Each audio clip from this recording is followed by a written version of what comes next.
Thanks so much for coming today. It's such a pleasure to see so many faces. We're going to be talking about biodiversity net gain, right? So today is going to be asking the question, what contribution can biodiversity net gain make to achieving England's nature recovery goals? And we're going to start with a short 15-minute crash course, so we're all on the same page, which is going to be initiated by Nat Duffus, who's a PhD student here in Oxford, and then I'll talk us through a little bit about what the preliminary data says that the issues are with biodiversity net gain and what needs to be addressed going forwards. So let's start with Nat for a quick crash course.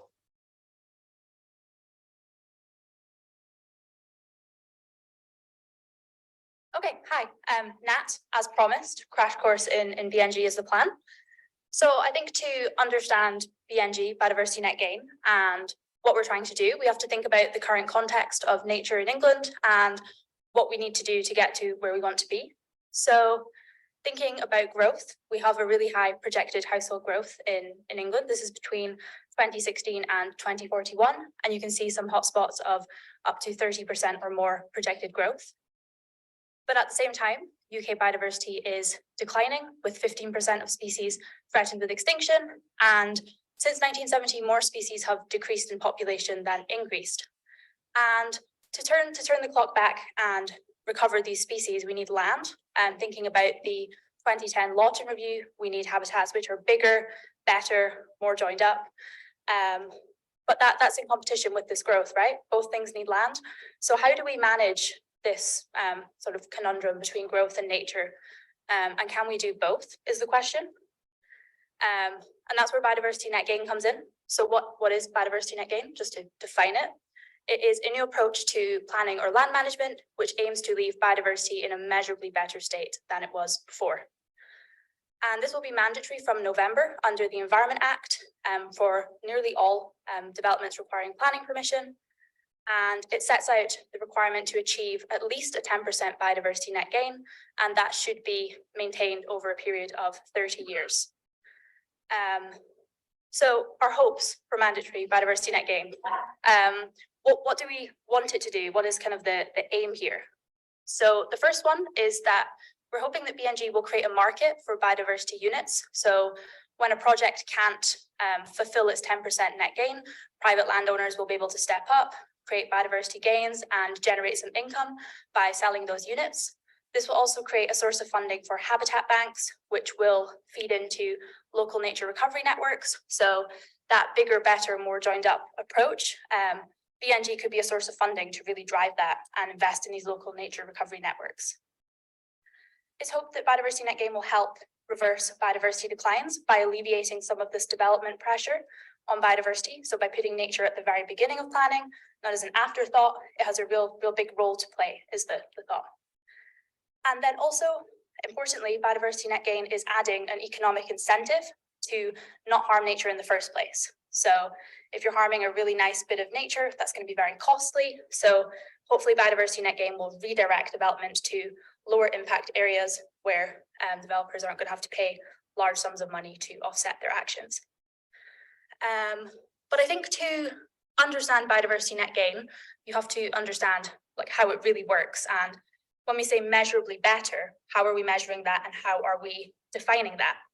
And to really get into that, you have to understand the England biodiversity metric, which is this very snazzy Excel spreadsheet, which is used to calculate the biodiversity baseline of a site and then forecast the future biodiversity and then evidence if you can get your 10% biodiversity net gain.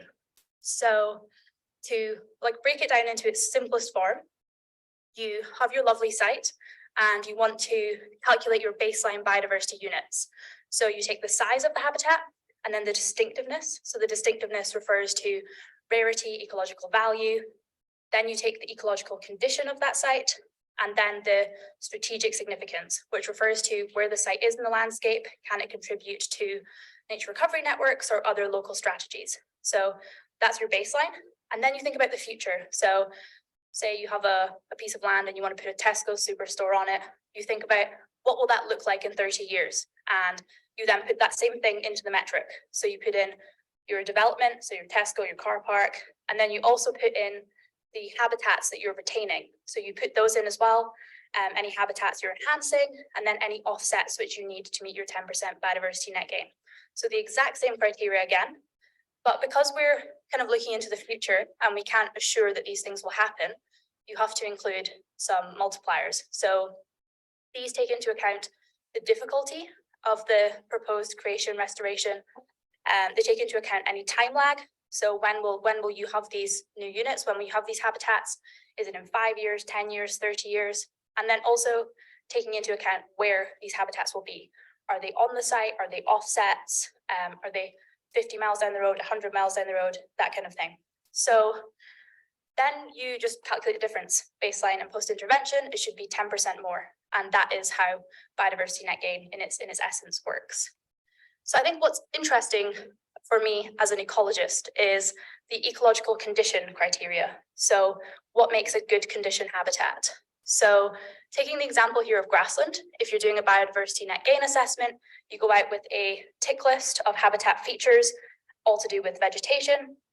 And to be in good condition, there's some really sensible things like you want to have a certain number of species per meter squared. You want to have variation in the sward height. But then there are some things which I think present some challenges. So you want to have between 1 and 5% bare ground, no more than 5%. You want to avoid having species which are indicative of suboptimal condition, that's in big quotes, which includes spear thistle, creeping thistle, cow parsley, creeping buttercup, nettles, things like that. And then also keeping scrub and bracken to a very low level. So I think immediately you can see that there are some challenges here with defining what good condition is. Some of these features like bare ground, these nectar-rich plants and scrub, they are really important features for invertebrates and other groups of species. So to really define good condition in this way, you're lacking some of that really important nuance that exists in ecology. But putting that to the side, when we think about the metric itself and the way it works, I think we can start to understand what the probable outcomes of biodiversity net gain are. So when you look at the metric and you think about how every developer will be using this metric, you can think about some trends which have the potential to emerge from using this kind of one size fits all approach. So these are my predictions. The first one is that size is just one factor in the metric. You have the other 3 criteria as well. So what can happen is that large habitats can be traded for smaller ones, so long as they are in better condition, as we just discussed, or they're higher in distinctiveness. So you can trade something which is considered not to be very rare, not to have too much value, for something which is considered to be more valuable. So I think the concern there is it will have an overall reduction in habitat area. The next one is that the multipliers disincentivize destroying habitats which require difficult restoration or recreation. And that's good. We don't want to destroy things which are very hard to replace. But on the flip side, that also disincentivizes developers from using those habitat types in their offset. If you can very easily create gains from simple grasslands, why would you go into much harder forms of recreation such as wetlands or woodlands? So my concern there is that we will see this homogenization of habitat types, all developments and plans going for the same habitats over and over again because they're considered simple to do and the multipliers don't penalize them as much as harder to develop habitats. And then the last one is that habitat restoration and creation is incentivized on or close to the impact site. And this is good from certain points of view. You have habitats which are on developments, so public access to green space will be really good. You'll have like meeting some targets such as like 15-minute access to nature. But then you also have the fact that habitats created under biodiversity net gain will have really high human pressure on them. They will be kind of squeezed in between developments, and I worry that those won't be as good for biodiversity as offsets could be, which are put into habitat banks and managed effectively to create these big habitat networks. So these are just kind of theoretical concerns based on what the metric looks like and what it does. But I'm going to hand over to Sophus to actually talk about some of the data and preliminary evidence of how biodiversity net gain is functioning. So thank you.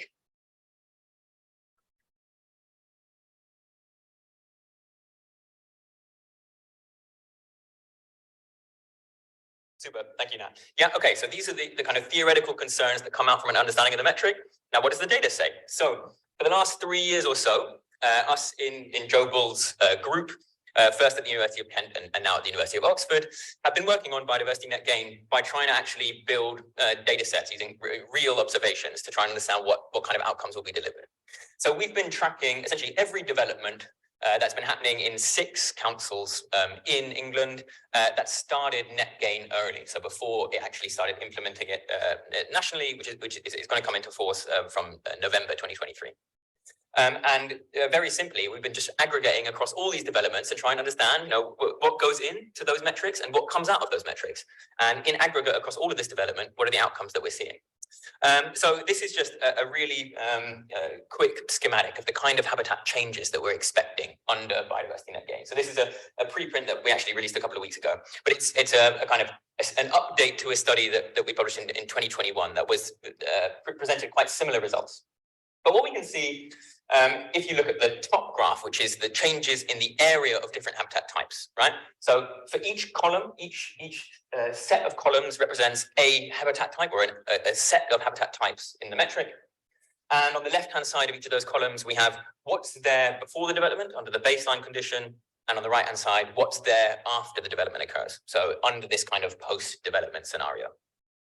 Now, if we look at the top graph, what you can see is net gain is essentially facilitating a considerable loss of green space. In our data set, which spans about 1,600 hectares, we're talking about the loss of about 500 hectares of green space, conversion to urban habitats. And most of that development is happening on cropland or modified grassland, which is basically pasture on the left-hand side. So we're getting a lot of development happening in sort of low quality agricultural land. And a lot of that is being replaced by urban habitats, by the built environment, with increases in some specific habitat types that end up scoring quite favorable outcomes in the metric, like other neutral grassland, which is popping out here. On the bottom graph, you can see this is the number of actual biodiversity units delivered from these different habitat types. And I think one of the highlights is Nat was worried from an ecological perspective about kind of a biotic homogenization, and we're seeing some of those patterns emerge quite early, right? So we're seeing that about a quarter of all of the biodiversity units delivered by biodiversity net gain are coming from a specific moderate condition, other neutral grassland. So one specific condition level of one specific habitat type from the hundreds that are in the UK habitat classification. And then we can also see that we're getting what Nat predicted. We're getting the kind of the ecological intensification of habitats. So the improvement or projected increases in biodiversity on smaller areas of habitat in the future. And another one of the highlights from this data set is that in our sample of these 6 early adopter councils, we're only seeing about 7.5% of those units coming from biodiversity offsets, right? So that's the conversion or the management of often agricultural land for conservation. So bringing new land into conservation. Over 90% of the biodiversity being delivered in our data set is coming from essentially habitat enhancements within the built environment. We're talking about grasslands within housing estates, etc. And this is kind of interesting finding because the government's estimate for the size of the offset market, which could be used to direct funding into investment in the local nature recovery network or the conversion of agricultural, private agricultural land to conservation areas, their estimate for the size of that market is 25 to 50% of all of the units. In ours, it's less than 10. So this is suggesting that, well, firstly, the preliminary evidence suggests that it might be easier for developers to meet their liabilities on site, and also that the caveat here is that when this stuff becomes mandatory, maybe it'll become easier, to buy units from the market when we're more confident that those gains will be delivered, and we have the kind of legal mechanisms in place to deliver that stuff. So for all of the developments in our data set, how are these developments actually achieving their biodiversity net gain? Basically, what you need to know is everything on the right-hand side of this graph is basically meeting all of their liability on site. And everything on the left-hand side of this graph is buying offsets, loosely speaking. And we can, and this is disaggregated by the size of habitats and the size of developments and what kind of developments they are. And the big overall patterns from this so far is basically that small housing developments, which are working within small spatial footprints, can't meet their liabilities on site because there's not enough land to play with, and so they're buying offsets, but really big developments are not. So basically, this is explaining why we have so little investment in the local nature recovery networks and the off-site network here, is because there is stuff that needs offsets. Lots of projects need offsets, but they're really small. So the individual investments are actually really small. The really big developments, the metric is flexible enough for them to meet all of their liability within their own development footprints, right? So that's roughly what's happening across the data set as a whole. Now, one of the things I've been working on for about 3 years, that is something that I've spent much of the last 2 years going around and campaigning about, is the governance of biodiversity net gain. Because I think this is, for me, the single biggest issue to address going forwards. But essentially, you've got the stuff that's going to be delivered within the built environment and the stuff that's going to be delivered through the offset network. And we've got really different governance mechanisms in place to ensure that we get high quality nature from those two pathways. So if we look at the off-site biodiversity units, so this is stuff delivered through offsets and the government's statutory biodiversity credits. In the 2019 DEFRA impact assessment, there's some serious investments to improving the capacity of state, of statutory bodies to deliver this stuff, and local authorities. So we're talking about investment in 1.3 full-time equivalent ecologists for every higher tier local authority in England to deliver biodiversity net gain. We've got a biodiversity credit register. So that's essentially a register of all of the biodiversity offsets that should come into force again when the policy becomes mandatory in November this year.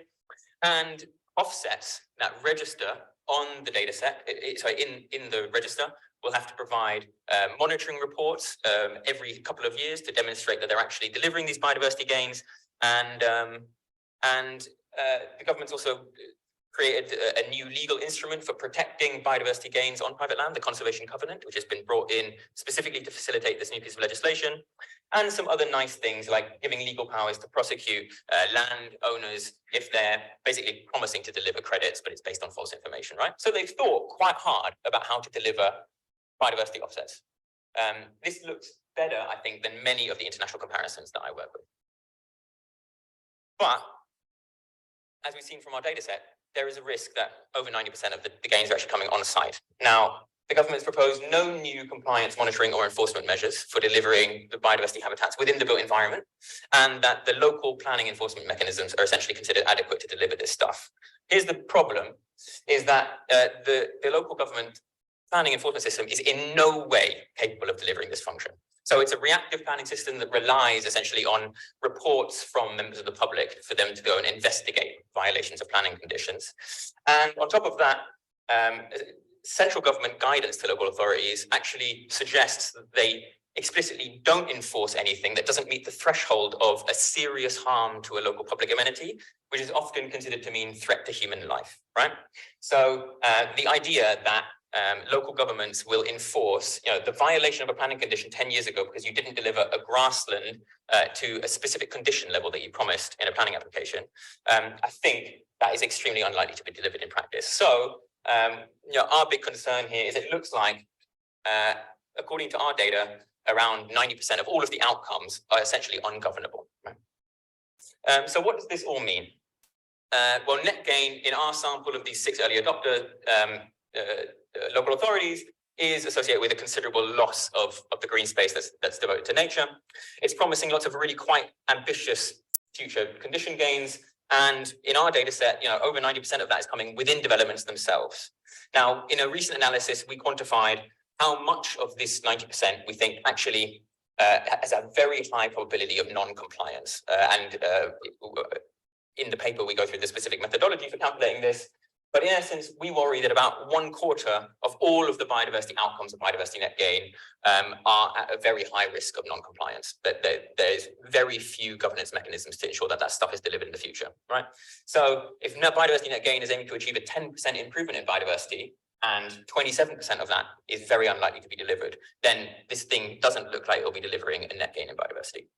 The biodiversity offset market may be much smaller than many people hope as it's currently designed because of the flexibility of the metric.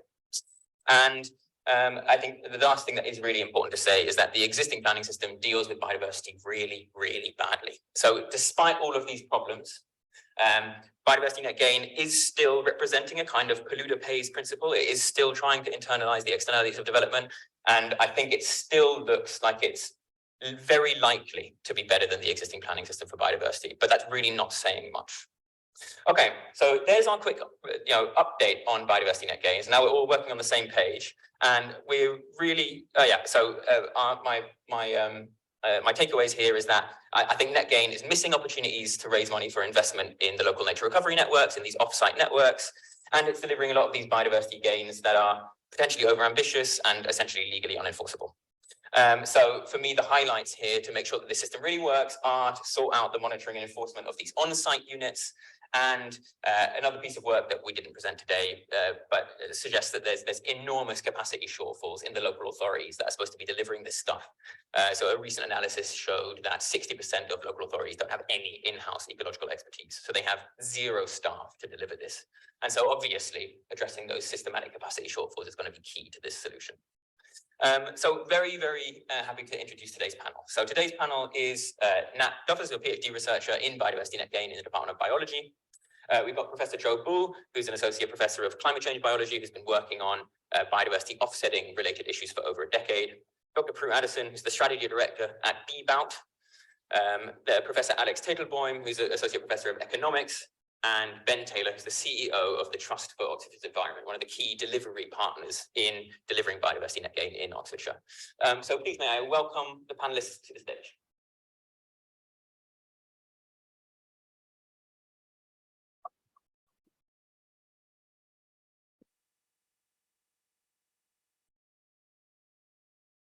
Okay, so the way this is going to work is I'm going to ask a series of questions that I think brings out some interesting answers that are relevant to the expertise of each of our individual panelists, and then write down all your questions. Then we're going to open up to the floor for a long discussion on biodiversity net gain. Hopefully, we'll able to clarify a lot of your questions, talk about solutions for addressing some of these gaps, maybe potentially envisage a pathway to what could be better. This is the kind of things that we're looking for today. So let's start with Nat. So what are your reflections on the way that net gain measures biodiversity, right? And you've been going around visiting real sites to see what kind of habitats will be delivered under biodiversity net gain. What do you think the habitat changes that are on paper delivering these improvements on smaller areas? How do you think that translates into actual biodiversity improvements in the real world? Cool. So I think the first thing which is important is that we saw in that graph that most of the development was happening on modified grassland, which is pasture, but there are massive variations in what modified grassland looks like, and massive variations in the species that it holds. It depends on the context, where it sits in the landscape, what habitats are adjoining it. If it's beside cropland or existing development, it's going to have slightly less value than modified grassland, which is beside another grassland, such as chalk grassland. So I think that context is really missing there. And there are some sites which hold a wealth of species which will be undervalued by biodiversity net gain. But saying that, it's very difficult to include these species in a metric that is one size fits all, which is easy to apply across the country on a wide range of developments. So there's a really interesting trade-off in how biodiversity net gain has happened, and creating a metric which is ecologically sound, but is also easy to apply and can be used by a range of consultants. But I think if the metric is not good, then I would be happy to accept it in some form if we were getting large areas of habitat put aside for biodiversity. But what we're seeing is that reduction in green space. So that really gives me concern as to what the 10% net gain will be in. If it's not in species and it's not in habitat area, then I do really have concerns as to what it will be. Awesome. Yeah, thanks so much. So I think something that follows on quite nicely from that is what could be better? So the next question is for Alex. Alex, you've done a lot of work on the kind of the economic principles that can be used to deliver the best biodiversity most efficiently. Now, is the picture that you're seeing here consistent with those principles? And if not, what are the kind of principles that you might apply to deliver more biodiversity at a given cost? Fabulous, thank you. So I'm an economist, so I'll speak in economic terms. I work in an area called market design, where actually we think about how to design these kind of very complicated markets like the one we will have for biodiversity net gain.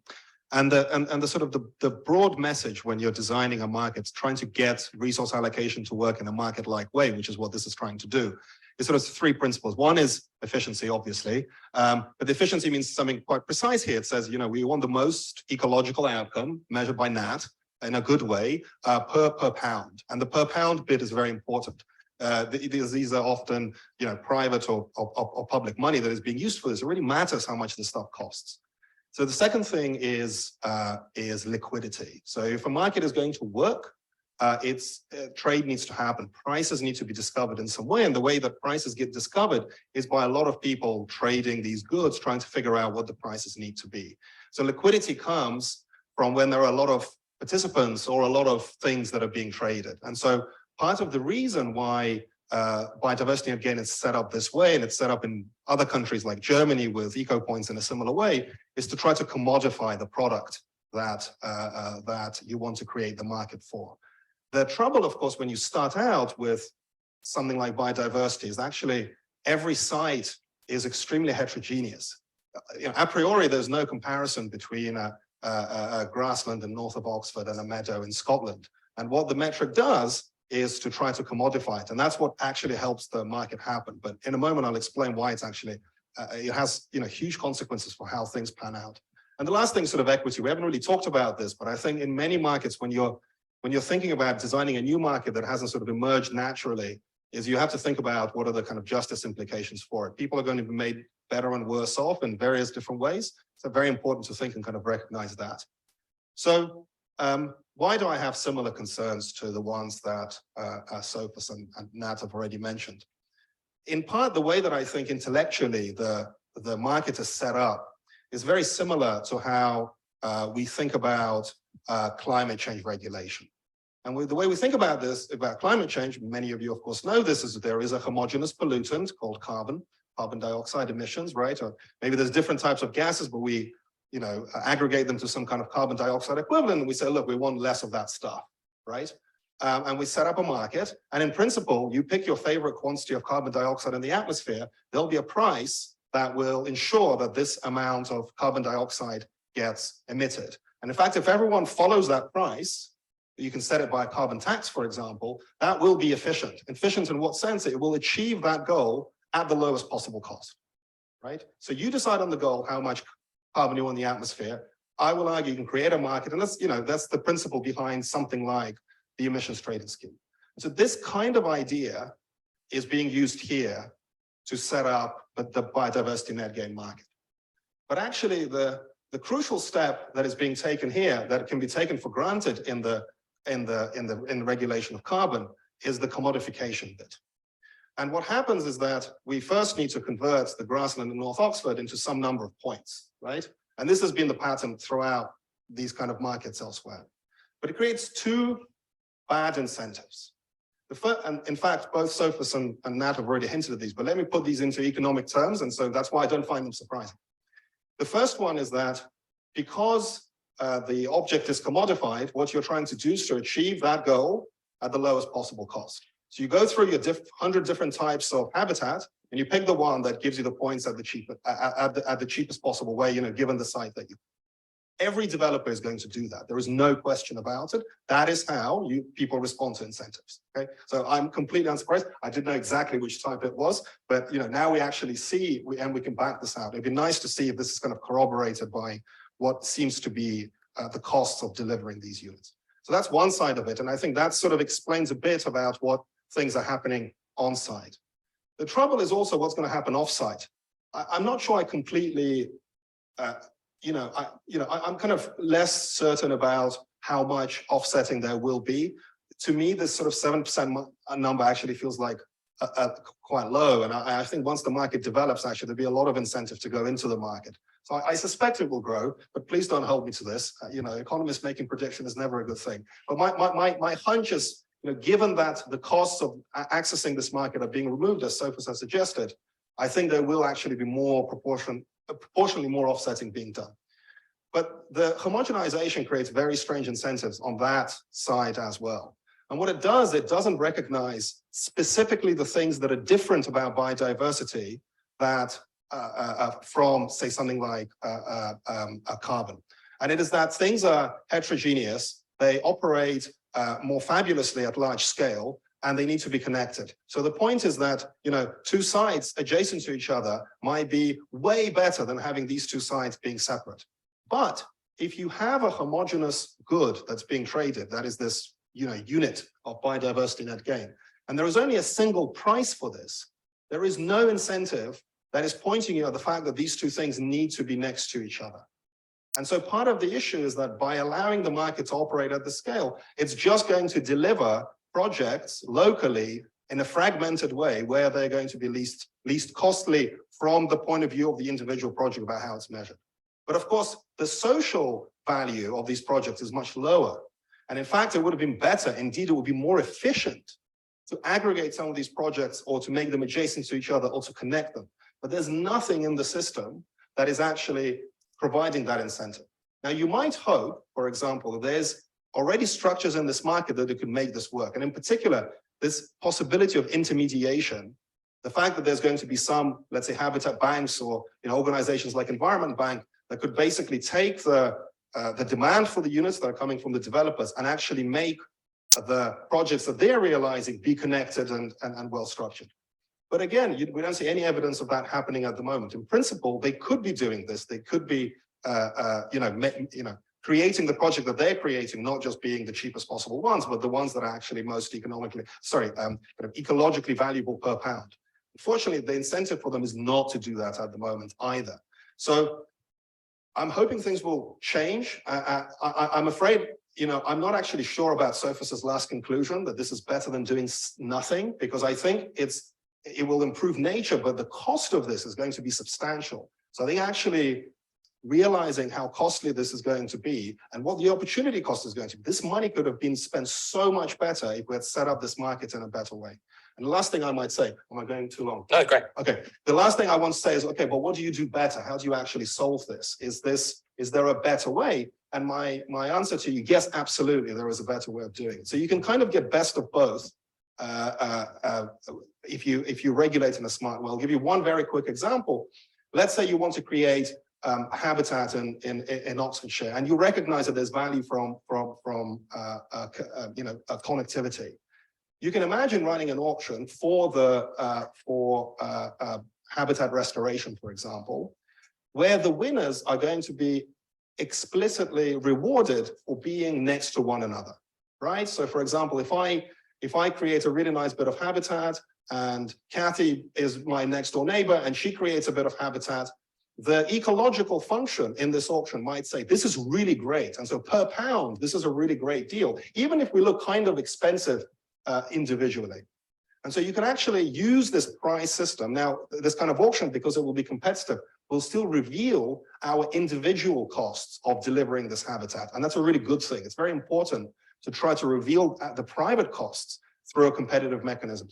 But at the same time, it will also recognize the fact that, you know, two projects that are adjacent to each other perhaps are going to be more ecologically valuable than ones that are being spread apart. And so I really encourage those who are in charge of local environmental policy to sort of think about how they're going to use that funding locally to develop these projects. And I really think that kind of, in a way, using this market thinking, but in a centralized way, is going to realize a lot of those efficiency gains that I started out. Thanks. That's brilliant, Alex. Thanks so much. Ben, do you want to comment on that? Do you want to comment on the principles for how you design good habitat banks that Alex has just outlined? Second? I was just thinking, Ben. I'm going to ask you about finance. Well, firstly, thank you very much for having me. It's great to be here.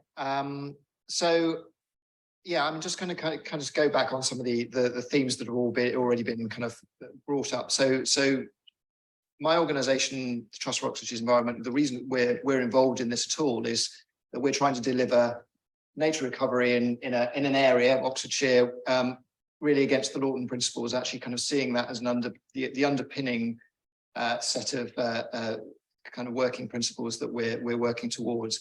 And as already been indicated by others, we're working within what's already a rather imperfect system. And the risk is with biodiversity net gain that actually instead of kind of delivering bigger, better, more joined up nature, we're actually doing the opposite. So it's smaller, it's mediocre, and it's everywhere.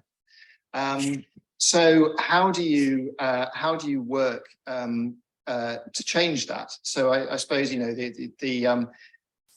I suppose the conclusions one might draw from all of what's been said are rather pessimistic. But let me try and kind of be a bit more of the optimist. I think you can work within the imperfect system, and actually local intermediation within a market like biodiversity net gain is really important, and local authorities can play a really important role in this, and organisations like environmental NGOs can play a really important role, and local communities and local politics can also play an important role in holding what's going on the ground to account. In terms of what you actually need to deliver nature recovery projects, I think the bit of the whole equation that's so often forgotten is land. It's all about land. We have a finite amount of land, and although that may seem obvious, if you look at the policy debates around land management, land and nature recovery at large, you can be forgiven for thinking that actually, when we're having conversations about infrastructure, nature recovery, agricultural policy, the lived environment, all of these other things, that we were talking about some different sort of parallel universes. Actually, we have a finite amount of land in a county like Oxfordshire. We need to kind of decide how we're going to use that in the right way, in the most effective way, and to deliver nature recovery. And if we're not going to get into the business of wholesale expropriation of land, which we're not, then we need to have a conversation about land ownership, land management, and to engage landowners. So the most important point from the point of view of an organisation working to deliver nature recovery with biodiversity net gain is to have that conversation with landowners, to look at how we can incentivize landowners to engage with nature recovery, to bring to create the economic environment where this is going to be competitive. Nature recovery is going to be competitive with, for example, agricultural incomes, so that we get a change in land use, and that is essential if we're going to get nature recovery occurring at the scale that we need it to happen. Only a very small percentage of the land in a county like Oxfordshire is owned by environmental organisations, and that's not going to change significantly. So we need to have those economic incentives in place, and we need to have ways in which we can also incentivise nature recovery, which isn't mediocre.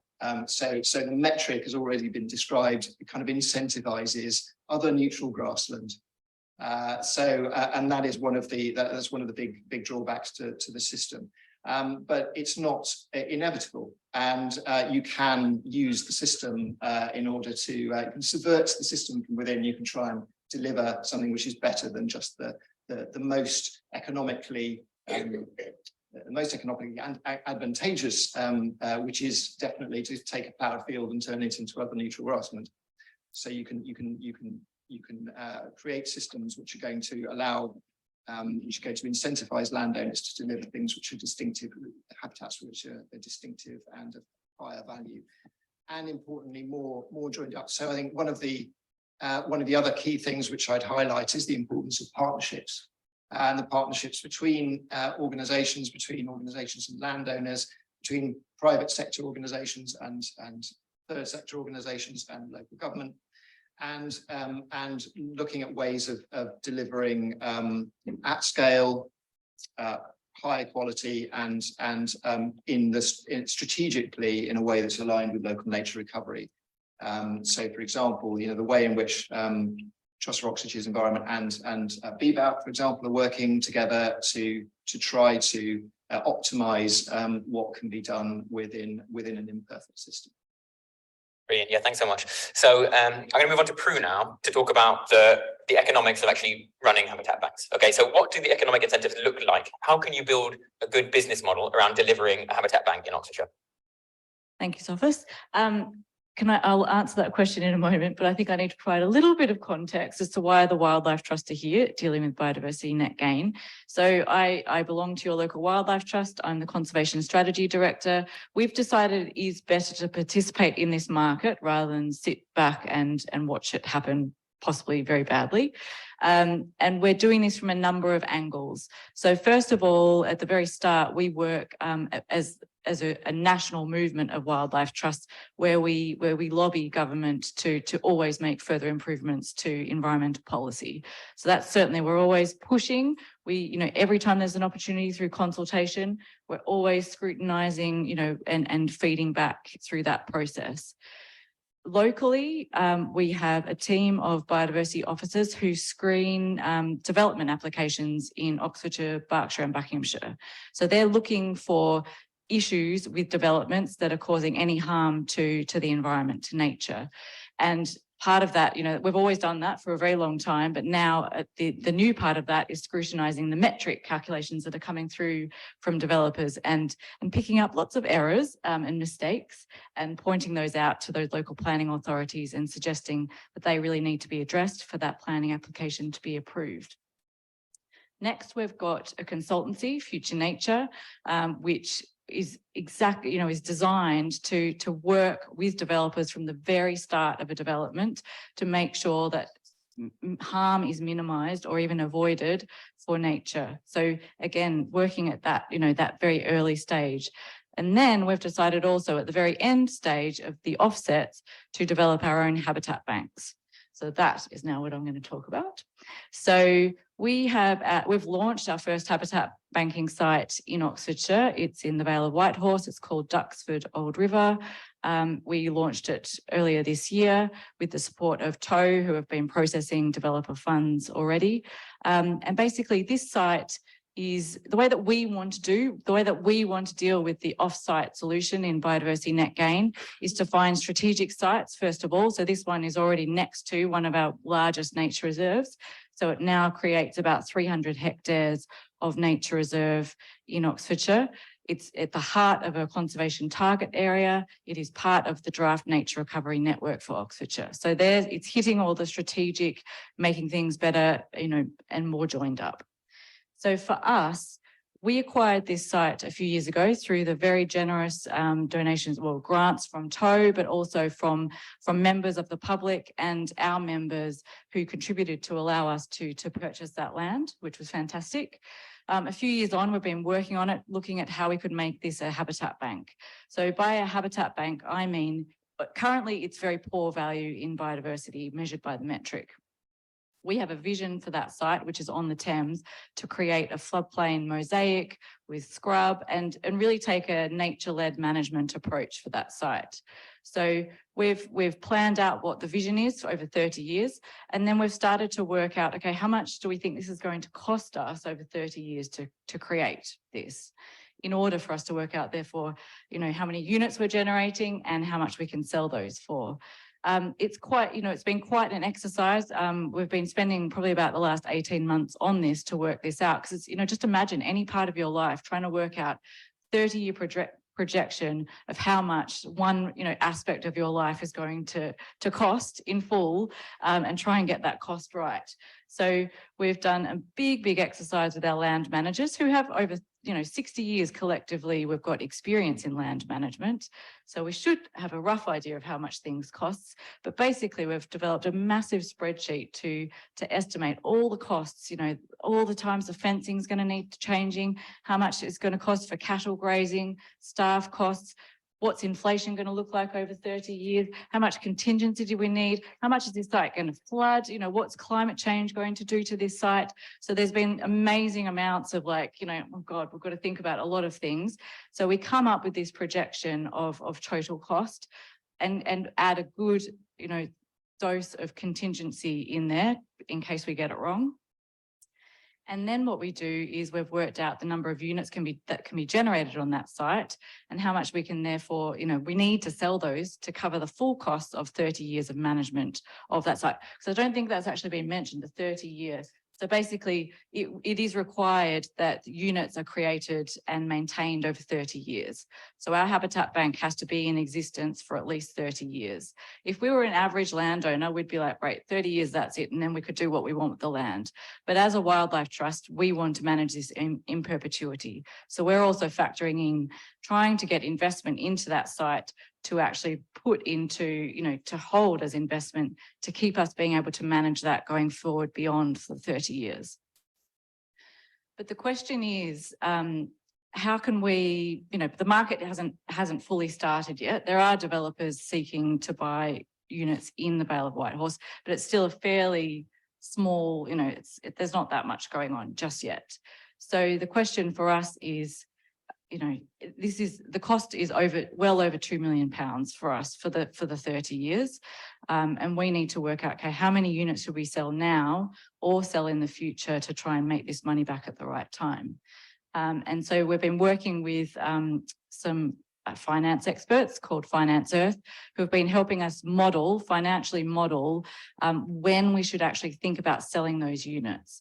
So to begin with, we've sold a batch to Trust for Oxygen's Environment, which will keep us going for a couple of years, but really we want to be selling as much as we can initially to start to get the market going and to show them what good, what a really good habitat bank looks like, managed by the Wildlife Trust, going well above and beyond what the biodiversity metric tells us. So the other thing that we're doing is, we're measuring with the biodiversity metric, but we'll be doing all sorts of other monitoring of species and, the things that are missed by that metric to make sure that we can tell that story and actually understand, how things get restored through time, through a nature-led management approach.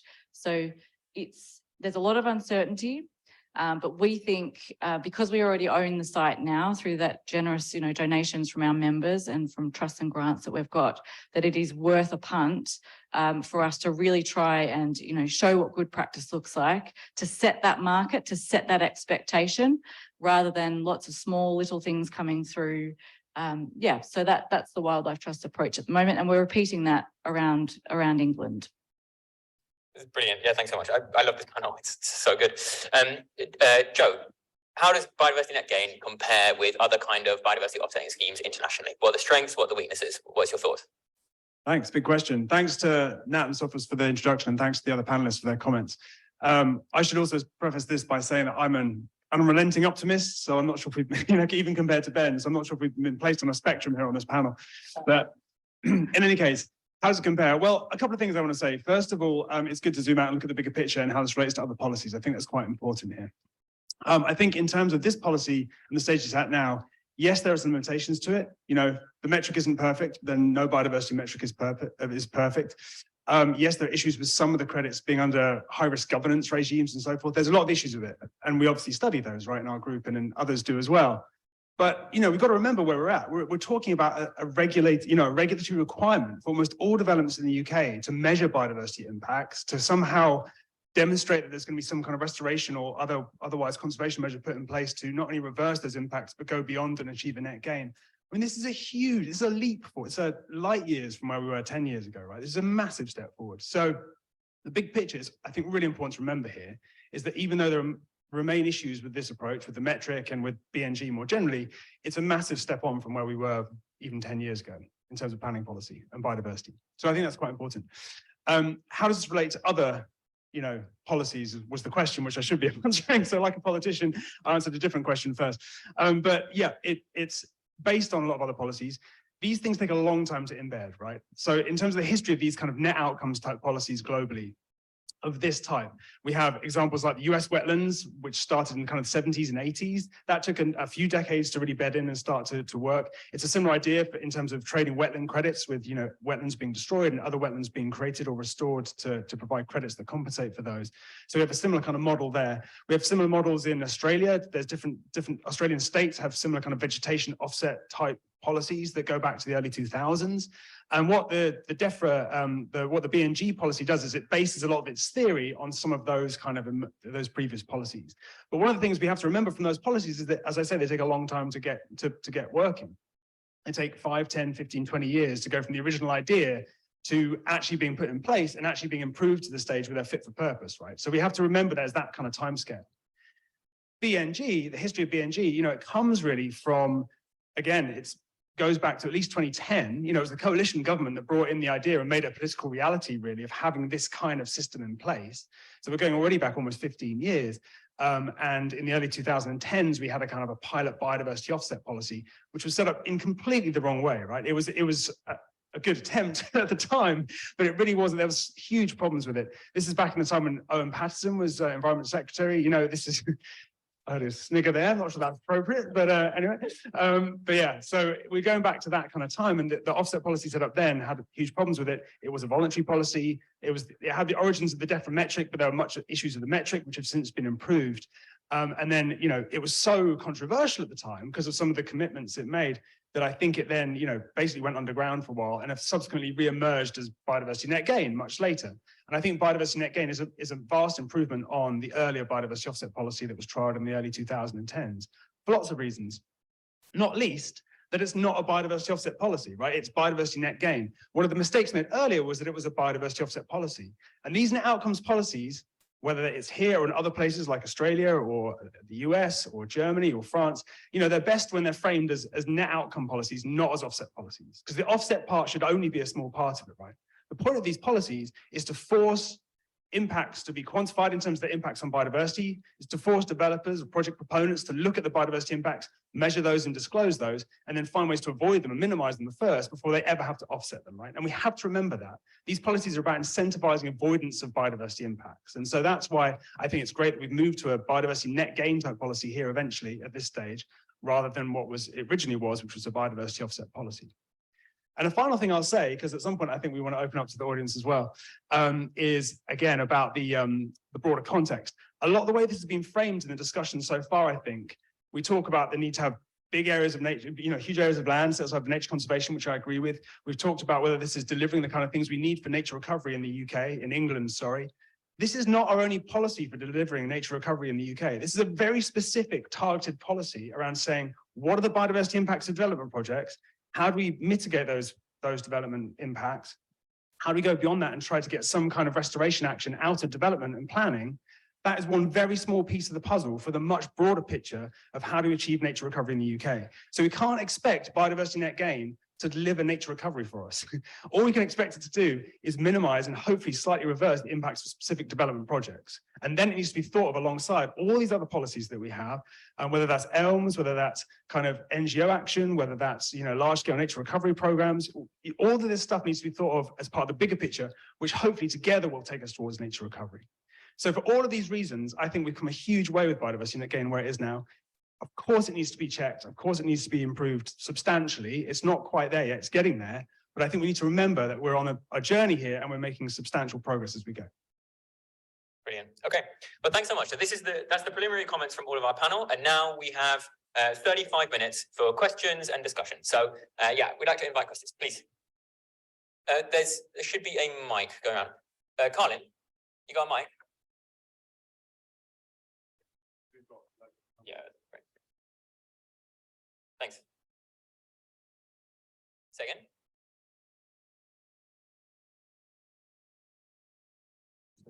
Thank you very much. I really enjoyed hearing your different perspectives based on your different expertises, and particularly relating to the last point about the biodiversity net gain alongside the different nature recovery projects. I'm definitely a big fan of access, and I wonder in these development projects and the other nature recovery projects, to what degree will those, because I could imagine that having public access adds perhaps a degree of complexity in governing and managing certain parts of land. But do you know to what degree these sites would, say, be accessible to like communities that they're in proximity with, and also the the communities that are in proximity with these projects and land use change, do you know what they, and again, obviously there's a lot of heterogeneity here, but do you know what kind of things they would like to see in terms of what they think of as biodiversity or what nature recovery looks like to them? Maybe that's a very broad question, but yeah, thank you. Yeah, I think there's quite a lot of us who can answer that. Nat, go for it. Yeah, I just wanted to highlight that it is a big scale, but one thing that I think is interesting with the on-site gains is that gains made on-site under Biodiversity Net Gain can even include people's gardens. So those are obviously very accessible to people. They manage them. So I think that's on that end of the scale, very close proximity to people, a lot of like disturbance in use, but then you also have things like amenity grasslands and housing estates, which again, very accessible to people, will have real social value in being accessible and being used, good for well-being. Then you will have things which are kind of more set aside and we kind of want less human disturbance on. And then I'll maybe let Prue talk on the habitat bank and the more kind of offsetting type thing. But I think there probably needs to be a separation here of what Biodiversity Net Gain is trying to do, because what is best for people and what is best for biodiversity are not fully aligned. And I think that becomes very clear with the on-site gains, which will be subject to massive amounts of human pressure, you know, like dog walking, recreational use, which will limit biodiversity ambitions. I think creating moderate condition, other neutral grassland and a housing estate is really not possible when it's subject to so much use by people. But I think it's interesting on the offsetting side, because obviously access will be very different. So on the off-site side, with the Wildlife Trust, we will always aim to have people be able to access our sites. But I should say with this site, Duxford, that we have, the access is tricky because of it's on the Thames and it's on the opposite side of the Thames walking path. So what we've done is, and also we want, you know, there are going to be cows roaming freely and, you know, we wanting to let nature take its course there. But we are a wildlife trust and we are for our members and for access. So what we've done is on the other side of the Thames, we've got a new bird hide which overlooks this site. So people will be able to see it and experience it. We'll be telling the story of the site and how it progresses from the other side of the Thames. And they can explore the rest of the site. And everyone should go to Chimney Meadows Nature Reserve in around June, July time to see the amazing wildflowers there at that time of year. But I think access is not really well dealt with in the it's not in the metric. So it's an additional, you know, aspect that's not necessarily going to get factored in unless, you know, it becomes more formalized. I don't know whether you want to say about the other offsets that you're seeing, whether there is there any on the privately owned land? Thanks, Prue. So yeah, I'm really torn on this issue because I mean, you know, as sort of already been intimated, you know, nature tends to do best in places where people aren't, and yet, so I would say that and yet we know that access to green spaces is incredibly important for human well-being, and also, as we've already been talking about, there's an accountability angle on all of this, and I think sort of public accountability is really important. Whether free public access across the board is a good idea is another matter. I would say that it's a mixture, and I think, you know, I mean, you look at sites like Duxford, for example. It's a really nice mix of being, you know, accessible while not necessarily being entirely accessible, so that you can't. It's not a kind of free roam area, and therefore nature's kind of free to get on with itself. There are challenges, practical challenges to applying a policy of kind of free public access across the board. So we need to be a little bit careful of it kind of introducing kind of perverse incentives for, you know, if we're thinking about this as part, again, the kind of wider landowning community, are we going to kind of put a lot of landowners off by saying it's a requirement? So I think we'd have to be a bit careful about that.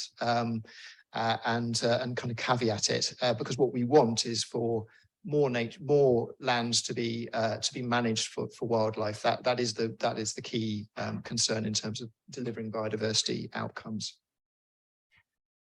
Yeah, quickly, thanks. Can I just add a quick point on access? Thanks. In addition to the excellent points already made, just in terms of the data, there's very few analyses of this.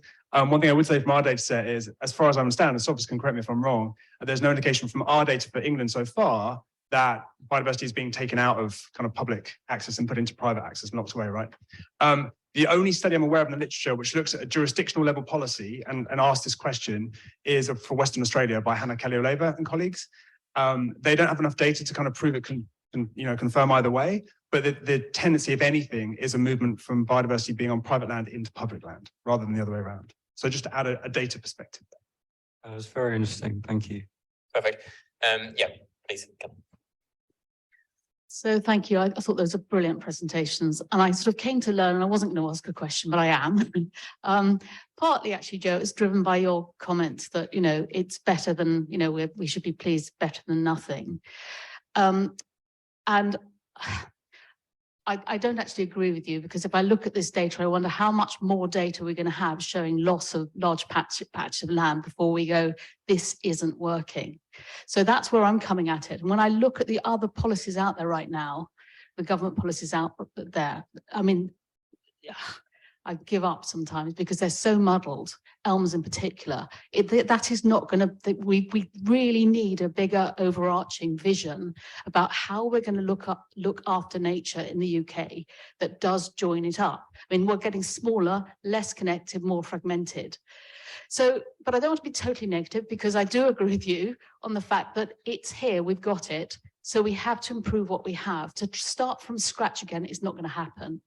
So my question really to the panel is, what would you do? What single thing would each of you do to improve the metric? Because really the big problem is the metric, I would say. The metric is not fit for purpose.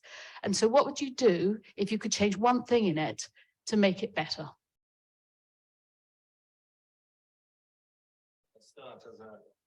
As an economist, I have zero expertise in this, but I think that it needs to recognize that a unit is not just a unit. So at a very basic level, we need to recognize that, connectivity, some value of connectivity or some value of scale. So how exactly that's done is, of course, for ecologists to figure out, but it cannot be homogeneous. It just has to have some heterogeneity to it for a start, and I think that's already going to push things in the right direction. Asking me to choose one is really mean. I think from what we've discussed, the most important one that jumps out to me is dealing with this issue of size and the ability to trade large for small. I have seen examples where there is kind of a size requirement, but those are offsetting policies where you need to offset a development by something of the same size. And as Joe has very well put, this is not offsetting, this is net gain. But I think there needs to be some sort of manner in which the metric deals with size and make sure we're hitting some sort of minimum threshold, and not having the very small, tiny patches dotted around everywhere, and really driving larger patches that's I think the biggest thing I can think of. And maybe something to do with insects would be really cool, but that's two. From an offsite perspective, for me, like Nat mentioned before, one of the issues in the metric is about it's disincentivizing the creation of high distinctiveness habitat, because we don't want that to be lost on the development side. But equally, it would be great to be able to be creating that and not to be creating just, average habitats everywhere. I'm going to cheat and say I think you need two things to change, and I would completely agree with Prue that the incentives for mediocre habitat need to be adjusted. But I also think that the kind of incentive to deliver on kind of on-site versus off-site, I think we need to look at how that plays out, and how do we incentivize strategic nature recovery versus on-site mitigation of impacts. That I think from a nature recovery point of view, that's a really essential issue. being on a panel 101, if you find Kathy Willis disagreeing with you, do you just politely leave the room and and just limit damages? Thanks for that, Kathy. No, I take your points completely, and I think that we do have to be very careful because it might, we can't assume it's better than what went before. I think it's in the right direction, as I say. The big question there, I would say, is, is it allowing stuff to be cleared or destroyed or whatever that wasn't being cleared or destroyed before? If it is, then yes, it is worse than before. So we do need to be very vigilant about that. But to answer the question, biodiversity metrics specifically, again, I wouldn't focus on the metric myself. I'd focus on things like the governance and that kind of stuff and the compliance. I think that's a much bigger issue than whether we tweak the metric or not, to be honest. So I think for me, that's the big issue. But if I'm constrained to talking about the metric, for me, it would be, as well as the valid points made, the condition side of it, more objectivity in the condition side. It's far too easy to say, oh, what's on there at the moment on the site, low condition grassland, rubbish. What we're going to create, high condition woodland. You know what I mean? It's too easy to say that. We need very objective, much more objective measures in the condition side. Well, I completely agree with you on that. Hurrah! And I'll stop talking. Hosts' privileges. I haven't thought this through this half-baked idea, but I quite like the idea of ranking habitats according to their potential to deliver rather than where they are now. Because there's so many beautiful brownfield sites, for example, that could be amazing patches, score very lowly, easy to clear, whereas they could be really integral part of delivering nature recovery at a landscape scale. So I think there's something about potential rather than current state as well. Wow. Okay, let's go right to the back, please. Thank you. Yeah, I guess if there was a optimism to pessimism gradient, I'd probably be sticking out the window somewhere there. I guess my major concern is, that this is not addressing biodiversity directly. It's kind of ignoring beta and gamma aspects of diversity and hoping that condition will somehow help alpha diversity. So I guess to use a simple analogy, just working on condition in a local scale, it's like getting rid of a half full bucket and replacing it with another bucket and then hoping that it fills up with water. And I guess you're just hoping that you'll get the right outcome there and you won't just get it all filled up with Japanese pondweed or whatever. Does that matter, I guess? Nah, do you want to take that first? Yeah, definitely on the different parts of biodiversity not being addressed. One thing that we have been looking at is species diversity and kind of metric associated with that. So things like community composition, species of conservation concern, and how they kind of tie into the metric. Very wonderful colleague, Tom Atkins, who's not here, but we'd have so much to say about this. But yeah, what we're seeing is that the relationship between those species measures and the metric is not there. The relationship is really unclear. So I think it's interesting what you've said about the half full bucket. If we have a habitat which is not great, but could be great, and that really links back to what Sophus has said.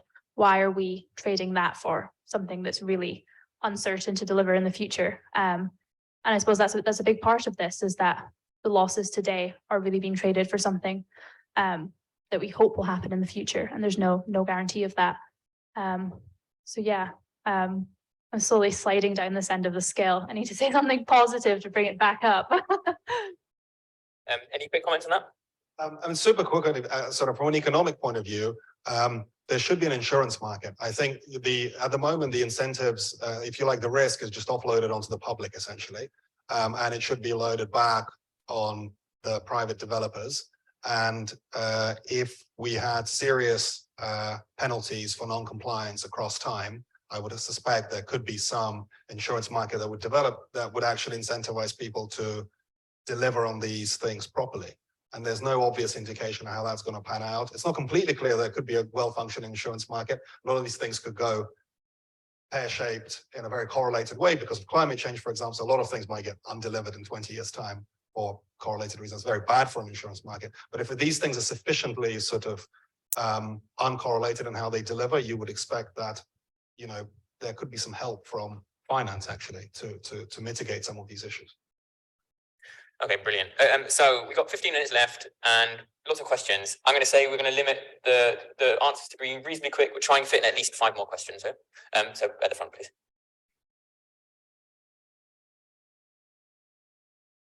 Thanks very much for your solutions to BNG. That was great to hear about it. I was going to try and take notes of them. One of the major problems, though, that you mentioned was the compliance and actually the capacity of ecologists. I think there's a 30% growth in housing in Oxfordshire, but we don't necessarily have a 30% growth in ecologists. And that seems something that seems slightly unfixable at the moment. So yeah, how would you fix that? How do we get ecological knowledge out there where it's needed, where there doesn't seem to be the right supply of it? Just to point out that there is obviously Sophus's point about the funding going towards local authorities to partly support this, which I think is really important, and we need to really emphasise that and not let that slip.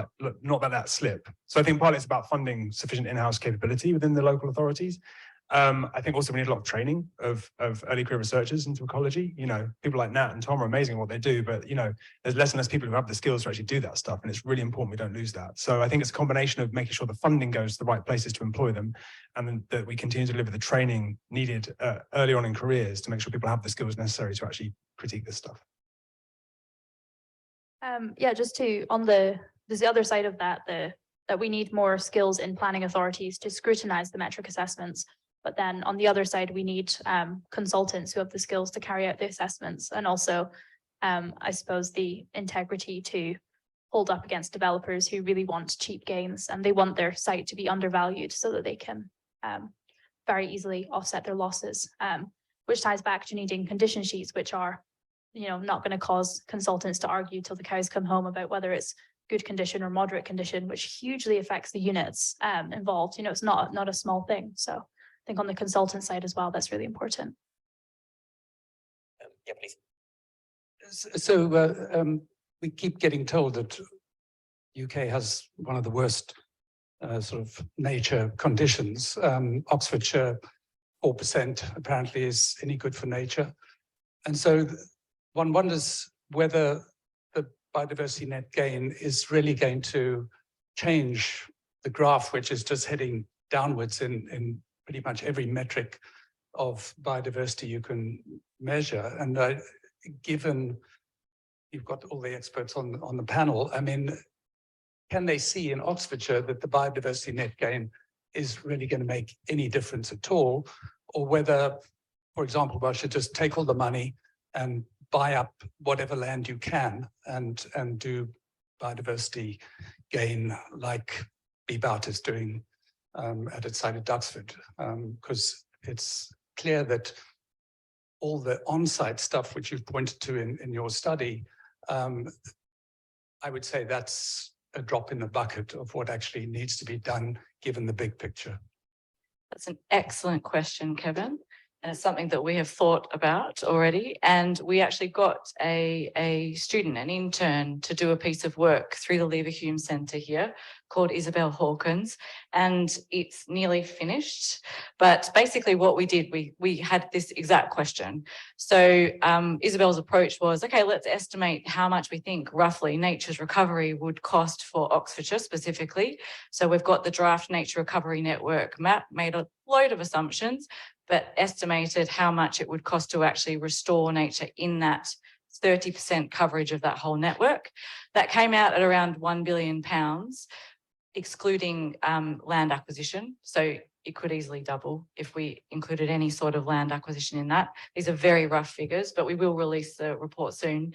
We then estimated, with Sophus's help, you know, the likely market size in Oxfordshire, biodiversity net gain market size for off-site, and also took into account the fact that, as we've all said, this mainly is about compensation, and the 10% biodiversity, you know, there's a 10% kind of going above and beyond. So we took that portion of the market to work out, okay, well, how much would this actually fund? And it's, you know, in the order of about 10% of the total amount of the total cost of nature's recovery. So it's tiny. And that's the point that we want to be able to make with this study, is that everyone's talking about BNG as this silver bullet to fund nature's recovery. And that is not the case at all. So we want to really, you know, once this study comes out, to be able to emphasize those results, to say we need to be thinking much, much more beyond, well beyond biodiversity net gain, well beyond elms, you know, to things we haven't even thought about yet, to actually, like Kathy's talking about, some, you know, big strategic piece that actually looks at addressing the loss that's happened and the recovery that needs to happen now. Yeah, I just to build on that, I think there's a lot of expectation on biodiversity net gain that it's not equipped to deliver. But I suppose, again, to try and sort of, to try and put a positive spin on all of this, you can, the great advantage of biodiversity net gain is it's here now, and we are able to work with it now. At least in a way which is going to try and at least we can attempt to overcome some of its shortcomings, of which there are many, and we've talked about quite a few of them. We can try and influence. We can try and look at the mix of on-site and off-site and try and influence it at scale. We can try and make it qualitatively better, and we can try and deliver it in a way which is going to deliver the best results for nature, but it won't. It's not a panacea at all. And but I feel that we can also, what we can do is learn important lessons from trying to implement it properly, that we can then apply to other subsequent forms of financing which come down the line. So using biodiversity net gain to figure out how to do nature recovery, at least within its limitations, I think is one of the great kind of advantages of this, is, as I say, the fact that it's here and it's here now. Perfect. Yes, please. Hi. So building on Stephen's question earlier about obviously the capacity, especially with ecologists, to try and deliver biodiversity net gain, I was wondering, what do you think are the opportunities for new technologies, not necessarily to replace ecologists, but to complement ecologists in terms of quantifying sort of existing habitats, and also on the monitoring side, over 30 years kind of monitoring and making sure that organizations or companies have delivered what they've promised? Sorry, Nat. Just quickly, one thing on that. So yeah, it's a good question. I guess it depends what you mean by new technologies. Obviously, there are some that have been around for a while, but are now becoming relevant for use in this kind of policy. One example I could give on that, which is relevant, is the district licensing scheme, which is kind of interesting. So that's where that's related to great-crested newts. It's being piloted for, and what they're doing is they're using environmental DNA to kind of build up distribution models of great-crested newts across landscapes. And then instead of requiring each newt to be saved and moved, it's more about saying what's the likelihood you're going to be developing within a high newt density area, and therefore how much you have to pay towards newt conservation across the landscape. So it's using that like new technology, environmental DNA, as a way for building up kind of estimates of great-crested newt abundance and distribution, and then finding distribution, and then finding a way to incorporate it into this kind of net outcomes type policy. So I definitely think it's applicable, but I'll let Nat go. Yeah, really exciting question. It ties back into something that we're looking at as part of my PhD, which is using DNA metabarcoding of insects to generate measures of biodiversity, which are much more rapid than sitting in the lab, stinking of ethanol for 6 months, counting insects, which is really fun. But I think thinking about the real world, something that's fast and easy to apply, right now is slightly expensive, but I think if we can really push these new technologies, the cost will come down. But I think it's interesting as well, because we're looking for quick and easy solutions and quick and easy wins, but biodiversity is not something which can be very quickly measured and easily. And even if we used, for example, DNA metabarcoding of insects as a proxy for biodiversity, you're still missing things like soil fauna, soil composition. You're missing a whole host of other factors which make up biodiversity. So I think something I don't have the answer to, but I'm really struggling with the idea of just having one measure of biodiversity reflecting the whole site. I think we're not, like, there's no perfect metric, but trying to figure out the best possible use of technology, and then also not replacing existing skills. So taxonomy is so important, and like retaining those skills in ecologists of identifying things is really important. So finding something that is a good proxy is just, that's all I have on that. But can I just build on that point a bit more and say it's about how you use the technology, right? Like, I think that's a really important point and how it complements the expertise we have. So, for example, could you use emerging extremely high resolution satellite data to as a warning system, right? So instead of saying we're going to measure biodiversity using satellite data, say if there's certain things you expect on a site because of the biodiversity offset commitments on that site, and you see something very different in the satellite imagery, then you go and check it out, right? So that it doesn't have to be just about measuring biodiversity. It can be how else can you use this technology in a way that supports the implementation of the policy. So. Yeah, perfect. Okay, behind you. Yep, thanks. So this is, I guess building a bit on Stephen's point about, the next generation. And I was thinking, given that so much of this biodiversity offsetting is likely to happen on site, to what extent do you guys feel that's an opportunity to get people more into nature? I mean, people don't always know that it's a hugely biodiverse site or not. If there's more biodiversity around you, there are opportunities to get community groups and schools involved and perhaps build an appreciation of nature. Yes, I think there is a huge opportunity there. And there's some great examples with large developments. There's a few around London that I know of that the Wildlife Trusts have engaged with the developers and have done, created a whole program of work. So they've helped advise on the landscaping so that it is more biodiverse. But then they come in and they work with communities and, help with educating and them, engaging with nature and being part of it and actually feeling like they own it. So that's a whole other world of, of opportunity to connect people with nature on developments, certainly.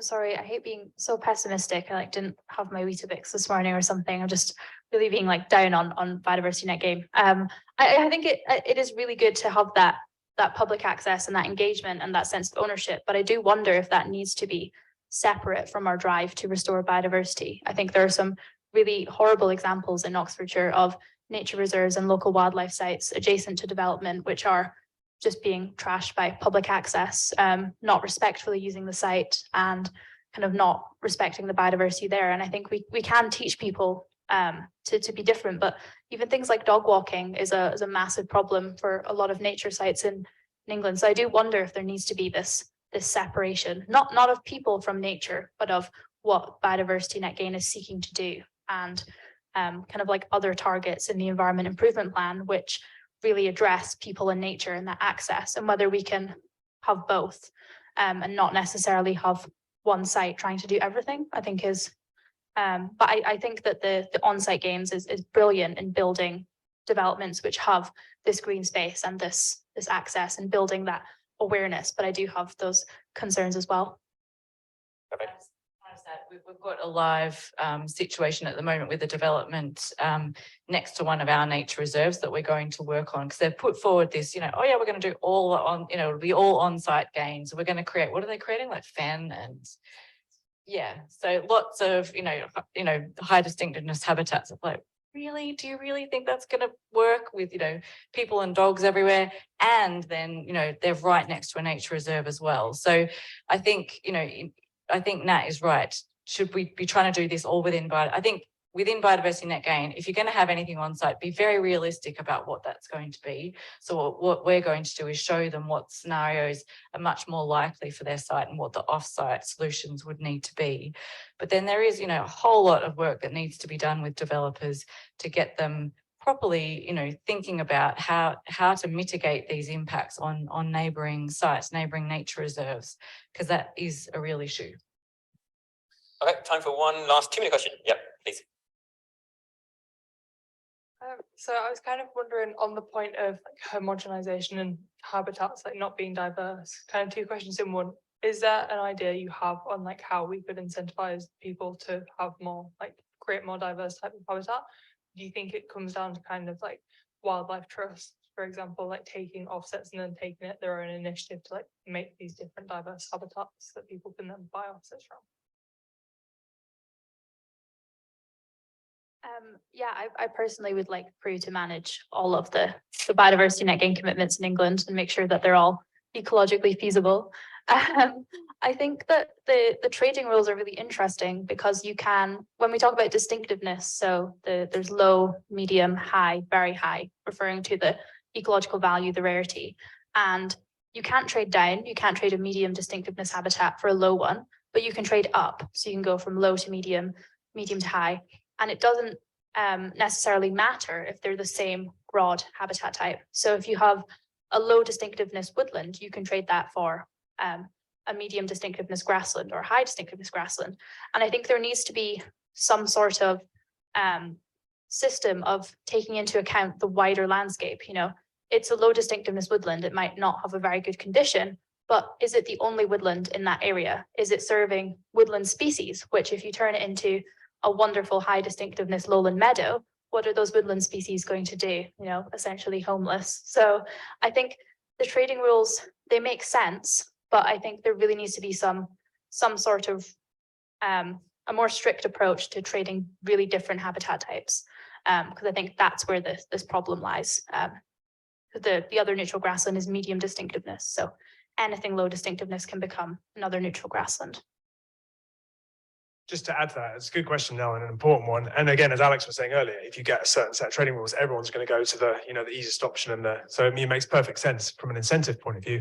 I agree with what Nat said completely. I think there has to be some thought about the trading up. That's clearly part of this, but also it's the landscape scale coordination, isn't it? That's the big thing. And the reason I'm adding something is to say we see this in other policies elsewhere, right? There's very little landscape coordination in some of these other jurisdictional net outcomes type policies. So for example, in Australia and the States, some of the examples I've mentioned, there isn't enough of that large scale coordination of the different types of habitat that are created and where they're created to make sure you get the kind of gains you want across the landscape. And I think that's something that could be done here.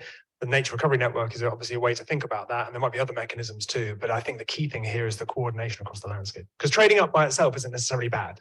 That might be useful in some instances, but I think it has to be coordinated. Okay, well, we've reached the end. It's been such a pleasure. So can we briefly thank our panelists, Nat, Joe, Prue, Alex, and Ben. Thanks so much.